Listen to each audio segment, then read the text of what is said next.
ധ്വജപ്രതിഷ്ഠ ഒരുക്കങ്ങൾ പൂർത്തിയാക്കി കാക്കവയൽ കല്ലുപാടി ശ്രീ സുബ്രഹ്മണ്യ സ്വാമി ക്ഷേത്രം.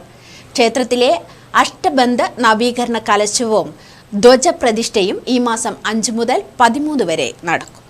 കാക്കവയൽ കല്ലുപാടിയുടെയും സമീപ പ്രദേശങ്ങളുടെയും സമഗ്ര ഐശ്വര്യത്തിനായി നിലകൊള്ളുന്നതാണ് കല്ലുപാടി ശ്രീ സുബ്രഹ്മണ്യ സ്വാമി ക്ഷേത്രം. ക്ഷേത്രം പുനരുദ്ധാരണം ചെയ്ത് ഷഡാധാര വിഗ്രഹ പ്രതിഷ്ഠ നടത്തിയിട്ട് 12 വർഷം പൂർത്തിയാക്കിയിരിക്കുകയാണ്. ഇതോടനുബന്ധിച്ചാണ് ക്ഷേത്രത്തിൽ അഷ്ടബന്ധ നവീകരണ കലശം നടത്തുന്നത്. ക്ഷേത്രാചാര വിധി പ്രകാരം ലക്ഷണമൊത്ത തേക്കുമരം 6 മാസം തൈലാദിവാസം പൂർത്തിയാക്കിയാണ് ധ്വജപ്രതിഷ്ഠയ്ക്കായി തയ്യാറാക്കിയിട്ടുള്ളത്. ദുബായിലെ പുതിയ ക്ഷേത്രത്തിലും ശബരിമല, പാറമേക്കാവ്, ഗുരുവായൂർ ക്ഷേത്രങ്ങളിലുമെല്ലാം സ്വജസ്തംഭം നിർമ്മാണം നടത്തിയ പ്രശസ്തനായ ശില്പി അനന്തൻ ആചാര്യയാണ് കല്ലുപാടി ക്ഷേത്രത്തിലും ധ്വജസ്തംഭ നിർമ്മാണം പൂർത്തിയാക്കിയിട്ടുള്ളത്.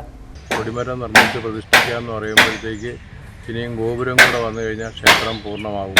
ക്ഷേത്രപുരുഷൻ ഒരു ക്ഷേത്രം ബിംബം ഇരിക്കുന്ന ശ്രീകോവിലും ബിംബത്തിൻ്റെ നേരെ ശ്രീകോവിലിൻ്റെ മുന്നിൽ നമസ്കാര മണ്ഡപത്തിൻ്റെ മുന്നിൽ ബലിക്കല്ലിൻ്റെ മുന്നിൽ കൊടിമരം കഴിഞ്ഞാൽ ഗോപുരവുമാണ് ക്ഷേത്ര നിർമ്മിതിയുടെ കണക്ക്. ഈ കൊടിമരം പ്രതിഷ്ഠിച്ച് കഴിഞ്ഞാൽ ക്ഷേത്ര ഉത്സവങ്ങൾ പതിവായി കഴിഞ്ഞൊരു മഹാക്ഷേത്രമായി എന്നാണ് സങ്കല്പം.